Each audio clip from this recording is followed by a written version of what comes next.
at the beginning. Very well. Stop now.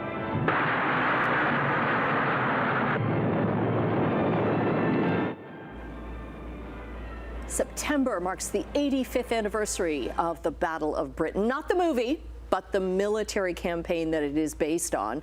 And historian and author Ted Barris joins us with more on Canada's role. His latest book, the 22nd one he's written, is Battle of Britain, Canadian Airmen in Their Finest Hour.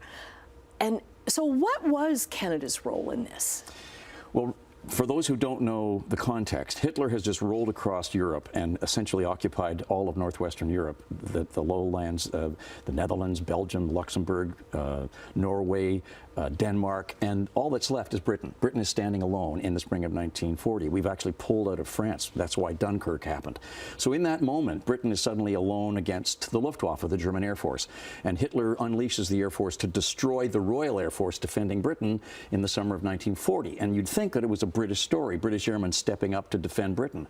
The second largest contingent of airmen, both in the air, fighter pilots, and on the ground crew, were Canadians. 300 Canadians participated in this battle. Now, I haven't seen this movie in a long, long time, and I forget, like, does the movie get it right?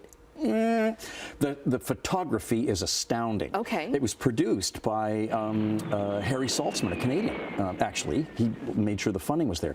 And the visuals are exceptional. The characterization is very British. Okay. There's one Canadian in the movie, and he steps up. Christopher Plummer becomes an interesting role in the picture. But the photography is astounding. There's no digital stuff. This is not a computerized No, it's movie. 1968 that it was shot, released in 69. And it was actually shot at a lot of it at Duxford and in Spain, because that's where they found the German aircraft. The German aircraft after the Spanish Civil War stayed there, and that's where they found all the German aircraft for the shooting of this movie. It's a great, great story. Okay, and what makes this such an important moment in the Second World War? Because if Hitler had rolled into England and occupied England, Churchill would have had to deliberate or lead the war from Ottawa. Okay. Britain would have fallen, essentially. And so the Canadians that I spotlight in this book essentially step up. And we're not talking about bomber pilots and huge crews and armadas of Allied bombers. We're talking about single-engine Spitfires and Hurricanes, one man in each aircraft, the few that Churchill referred to, and many of them were Canadians. Okay. We talk about a few of them? Yeah, let's do that. Let's start off with Johnny Kent. Johnny Kent comes from Winnipeg. He's, as you can see in this picture, this is his battle dress.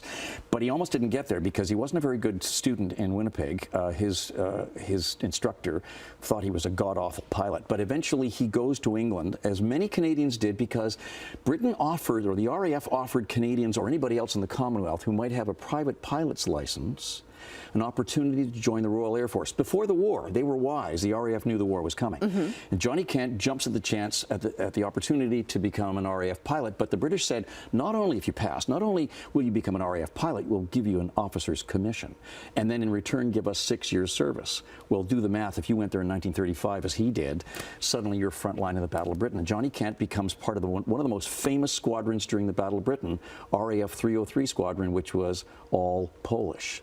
None of them spoke any English, and he was their flight commander, and he had to deal with them with a phonetic language to train them and prepare them for war. And then they become, in the Battle of Britain, the highest scoring fighter squadron in the entire battle, and he was part of it. Fascinating. Okay, what about Elsie McGill? Without the construction of all those fighter aircraft I alluded to, none of this would have happened. And Lord Beaverbrook, who we'll talk about in a second, created shadow factories, places far from the battle lines in Britain where aircraft were being produced. So they're not targets. Exactly, including Fort William, now Thunder Bay. Elsie McGill, who comes through University of Toronto as the first ever electrical engineer graduate in 1927, when women were not in engineering, suddenly... And fewer in university. Yes, she goes on to become, she gets an MA battling through polio, and is something of a sensation, and is given the job eventually of operating the construction of Hurricane fighter aircraft in Fort William, which are tested and then shipped to England for use in and she gets them there 3 weeks before the Battle of Britain begins. And no one's ever heard of her. She's a hero. Fascinating. Yeah. Okay, we have heard of Lord Beaverbrook. Yes. His real name, or the name that he goes by, Max Aiken. Right. He was a New Brunswicker, a newspaper magnate, goes to England in the early part of the 20th century, gets elected as an MP there.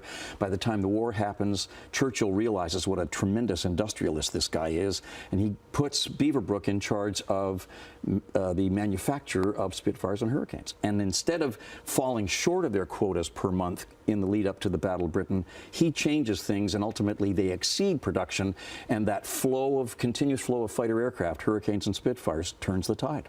Okay, very cool. There's so much to talk about in this book and in the movie, and you're going to tell audience members a lot more. Find out more during an evening with Ted Barris at Hamilton's Playhouse Cinema a week from tonight. That's July 8th. So he's going to be talking about his book, followed by a screening of the Battle of Britain, and then a Q&A after that. It's going to be fascinating. Books will be for sale, and all proceeds going to the theater, Playhouse, and they're really keenly interested in having me tell some of the secrets, including what Christopher Plummer did as a Canadian to stand out. There's your teaser. Thanks for joining us. Pleasure. We'll get the link up on our website, chch.com.